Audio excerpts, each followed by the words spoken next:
नमस्कार। मैं doctor Vijay Kumar Umrao, associate professor horticulture Chaudhary Shivnath Singh Shanti PG college Machhra. जैसा कि इस समय एक महामारी के रूप में कोविड-19 बहुत चल रहा है, इससे बचने के उपाय बहुत कम हो चुके हैं। ऑक्सीजन की भी कमी हो रही, विभिन्न घर घर में बीमार मिल रहे हैं। इस महामारी के दौरान हम केवल इस बीमारी से बचने का एक सरल उपाय कि घर में ही अपने देसी नुस्खे से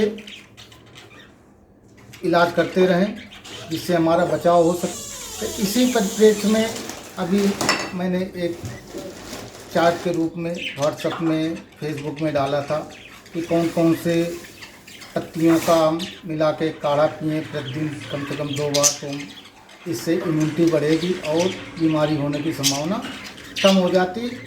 अब आज हम इन्हीं पौधों के पत्तियों का और कुछ मसालों का जो इंग्रेडिएंट तैयार किए, रेसिपी तैयार किए, उसकी हम गोलियां बना के खाने की कोशिश आपको प्रोत्साहित करेंगे, जिससे कि जब आप मौका लगे आप मुंह में डाल लें और उसे चूसते रहें। तो आइए चलते हैं।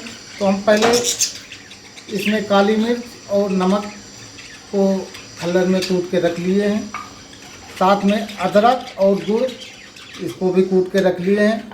और ये पत्तियां हैं, ये है करी पत्ता, ये जामुन, नीम,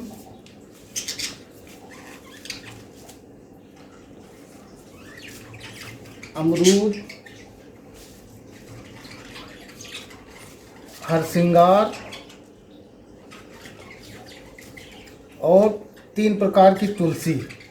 इन सबको कूट के हम एक मिक्सचर तैयार करेंगे और उनको गोलियों के रूप में तैयार करके हम अपने घर में उपयोग करेंगे।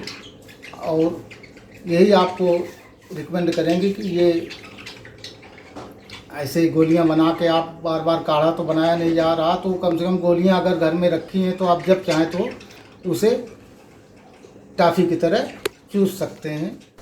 जो पत्तियां हमने कलेक्ट की हैं, इसमें से करी पत्ता है, जामुन है, नीम है, अमरूद है, हरसिंगार है, 3 प्रकार की तुलसी, रामा तुलसी, श्यामा तुलसी और मड़ुआ तुलसी।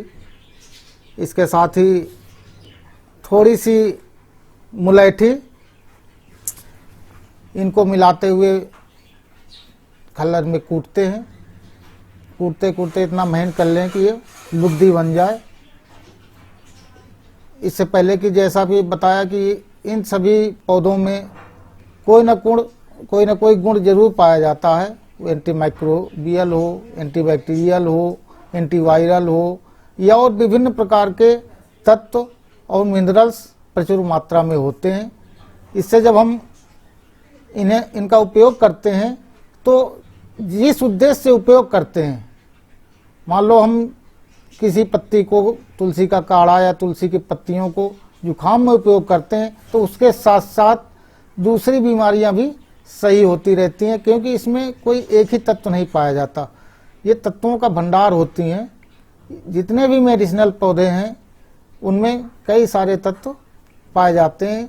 जैसे कि जो करी पत्ता है, इसमें विटामिन ए, बी और सी प्रचुर मात्रा में होती है, क्योंकि विटामिन सी पानी में विलेय होती है। जब हम इस काढ़ा बनाते हैं या गर्म करते हैं तो वो लुप्त हो जाती है। इसलिए अगर हम इस पत्ती को चूस के खाएंगे तो विटामिन सी का नुकसान कम होगा। इसके साथ साथ करी पत्ता में कैल्शियम की मात्रा भी भरपूर होती है, और ये पत्तियां एंटीबैक्टीरियल होती हैं। इसी तरह तुलसी में विटामिन सी की मात्रा होती है, एंटीऑक्सीडेंट प्रचुर मात्रा में होते हैं, एंटीबायोटिक होती है और इम्यूनिटी बढ़ाने वाली होती है। जामुन की पत्ती डायबिटीज के लिए उपयोगी होती है, एंटी डायबिटिक होती है, एंटीवायरल होती है। इसमें भी कैल्शियम की प्रचुर मात्रा होती है। जो हरसिंगार की पत्ती है, इसमें ये गठियावात के लिए, दर्द के लिए उपयोगी होती है और बुखार के लिए उपयोगी होती है। यानी ये एंटीपायरेटिक होती है, एंटी एलर्जिक होती है। जो गिलोय है, गिलोय को पिछले 1 साल से लोग बहुत ज़्यादा उपयोग कर रहे हैं। कहा गया कि ये कोरोना में बहुत ही उपयोगी है, कोरोना के उपचार में। जो कोविड, क्योंकि इसमें गिलोय को अमृता कहा गया है। ये इसका अगर रेगुलर हम उपयोग करते रहते हैं तो भी इससे इम्यूनिटी ज़्यादा बढ़ती है। इससे ब्लड शुगर भी कंट्रोल रहती है, इम्यूनिटी बूस्टर है और बुखार के लिए उपयोगी है। जो स्टीविया है ये ब्लड शुगर कंट्रोल करने के लिए होती है। यानी जिसको डायबिटीज़ होती है वो मीठी चीज़ें नहीं खाता तो स्टीविया का उपयोग करते हैं। तो हम इसको अगर डालते हैं तो ये जो हम लुगदी बनाएंगे, गोलियां बनाने की कोशिश कर रहे हैं, उसमें मिठास आएगी। काली मिर्च एंटीऑक्सीडेंट, एंटीकोलिक और एंटीबैक्टीरियल मानी गई है। इसी तरह अगर हम थोड़ी हल्दी भी मिला दें तो वो खून को जमने, थक्का बनने से रोकती है। जैसा कि कहा गया कि इस बीमारी में खून के थक्के बनने लगते हैं, तो उससे हम वो कम हो जाता है, खून के थक्के नहीं बनेंगे। खून पतला करने वाली दवाइयाँ नहीं लेनी पड़ेंगी। अदरक एंटीऑक्सीडेंट भरपूर मात्रा में होते हैं और एंटी माइक्रोबियल, एंटी वायरल और इम्यूनिटी बूस्टर के रूप में। इसी तरह जो नीम है, नीम का हर पार्ट उपयोगी होता है। यहाँ पर हमने नीम की पत्तियों का उपयोग किया है, जो एंटी मलेरियल होती हैं, मलेरिया के बुखार के लिए होती हैं, एंटीऑक्सीडेंट होती हैं, इम्यूनिटी बढ़ाने वाली होती हैं और एंटीवायरल के रूप में उपयोगी हैं। अमरूद की पत्तियाँ में भी एंटीऑक्सीडेंट भरपूर मात्रा में पाए जाते हैं, जो एंटीबैक्टीरियल का भी काम करते हैं। इसमें भी पोटेशियम, विटामिन सी और आयरन की भरपूर मात्रा पाई जाती है। गुड़ में जिंक की मात्रा प्रचुर मात्रा में पाई जाती है। गुड़ भी एंटीऑक्सीडेंट का काम करता है और खून को साफ करने का काम करता है। जो नमक है वो एंटी टॉक्सिक का काम करता है और मिनरल्स समय उपलब्ध होते हैं। इसी तरह जो दालचीनी है ये डायूरेटिक होती है और एंटी टॉक्सिक होती है। जो मुलैठी है वो कफ के लिए बहुत उपयोगी है। गाढ़ा से गाढ़ा कफ भी पतला कर देता है अगर हम मुलैठी को साधारणतः वैसे भी मुंह में डाल के चूसते रहें। तो ये जो इस समय चल रहे हैं कि भाई कोरोना के ये लक्षण हैं, और इस बार जो वेव आई, सेकेंड वेव आई, इसमें तो कोई लक्षण पता ही नहीं चल रहे। फीवर भी नहीं आ रहा, खांसी भी नहीं आ रही, लेकिन फिर भी लोग कोरोना पॉजिटिव निकल रहे हैं। तो हम क्यों ना घरेलू स्तर पे, क्योंकि ये कहा गया है कि उपचार से बचाव भला, यानी prevention is better than cure. तो उपचार करने के पहले अगर हम उसका बचाव कर लें तो उन बचाव के लिए हम अपने घर के आसपास पड़ोस में उगे हुए पौधों के का उपयोग करके काढ़ा बनाने, आजकल काढ़ा खूब चल रहा है, लोग खूब पी रहे हैं काढ़ा। हम भी पिछले एक साल से इन्हीं इंग्रेडिएंट का, जो हमने ये रेसिपी बताई, इसमें करी पत्ता है, नीम का पत्ता है, मरुआ तुलसी है, श्यामा तुलसी, रामा तुलसी, जामुन, अमरूद, हरसिंगार, गिलोय, मुलैठी, गुड़, नमक, काली मिर्च, लौंग, दालचीनी, यही मिला के हम भी काढ़ा पीते रहे, हमारा पूरा परिवार। अभी तक भगवान की कृपा से अभी तक हम पूरी तरह सुरक्षित हैं और यही उम्मीद करते हैं कि भगवान ना करे किसी को ऐसे दुख दे। तो हम अगर, क्योंकि काढ़ा बनाने में थोड़ा आलस आ जाता है, कौन बार बार जाए किचन में, कौन पानी गर्म करे, फिर पत्तियां तोड़ के लाओ, फिर तो हमने कोशिश से आज विचार आया कि हम क्यों ना इन पत्तियों को पीस करके, कुचल करके एक लुगदी बना के गोलियों के रूप में रख लें। तो इसीलिए हम आज ये अपने सारी पत्तियों को इकट्ठे करके लुगदी बना के उनकी गोलियां बनाएंगे और उनको छाया में सुखा करके, क्योंकि काढ़ा नीम की पत्ती की वजह से, गिलोय की वजह से ये कड़वा हो जाता है, बच्चों को पिलाना बड़ा कठिन होता है।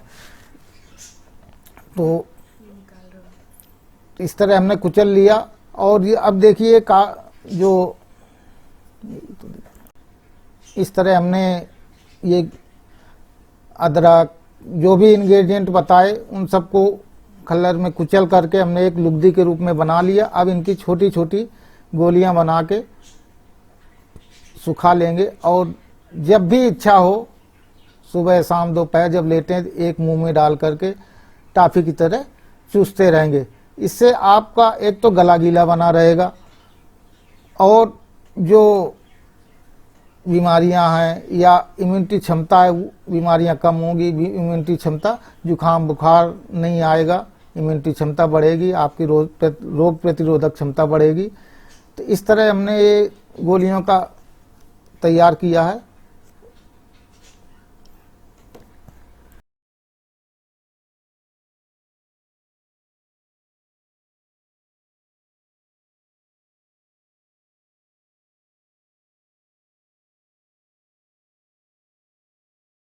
और हमें इन गोलियों से बनाने से एक ये फायदा है कि हम अगर काढ़ा भी बनाना चाहते हैं तो 1 कप काढ़ा के लिए 1 गोली पर्याप्त हो जाएगी।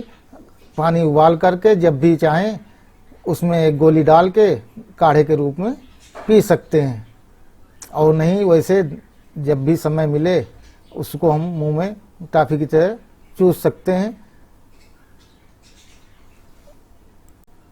इस तरह ये काफ़ी गोलियां हमने बनाई हैं, थाली में रखी हुई। अब इसे छाया में पूरी तरह सुखा लेंगे जिससे फूटे नहीं, क्योंकि इसमें गुड़ और पत्ते गीले होने की वजह से वो थोड़ी ज़्यादा गीला हो गया था, उठाने में भी फूट रही थी। तो हम इसे छाया में सुखा देंगे जिससे थोड़ी टाइट हो जाए।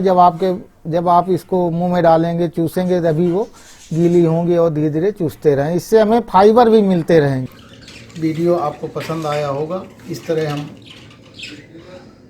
अपने घर के आसपास पाए जाने वाले पौधों की पत्तियों का उपयोग करके हम बीमारी से बच सकते हैं और ईश्वर से प्रार्थना करते हैं कि आप सब लोग सुरक्षित रहें, सुरक्षित होंगे। धन्यवाद।